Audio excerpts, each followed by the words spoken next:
దేవునికి ఈ రోజు యెషయా గ్రంథము 54వ అధ్యాయము 14వ వచనం.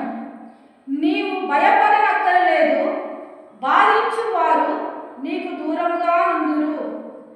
మనము దేని గురించి భయపడనక్కర్లేదు, ఎందుకంటే మనల్ని బాధించే వారిని దేవుడు దూరంగా ఉంచుతాడు.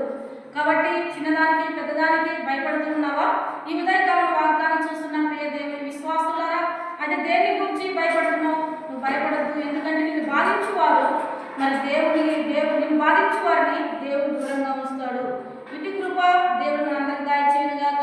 కళ్ళు మూసుకున్న చిన్న ప్రార్థన చేస్తున్నాం.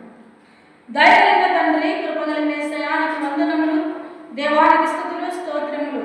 దేవా, చక్కగా నా తండ్రి, అయా నా తండ్రి, ఈ మాటను బట్టి నీకు వందనములు. అయా, మమ్మల్ని బాధించు వారిని ప్రభావ మీరు మాకు దూరంగా ఉంచుతున్న విధానాన్ని బట్టి నీకు స్తోత్రములు.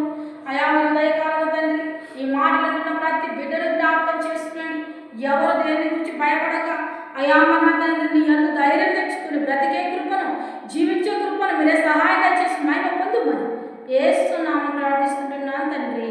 ఆమేన్.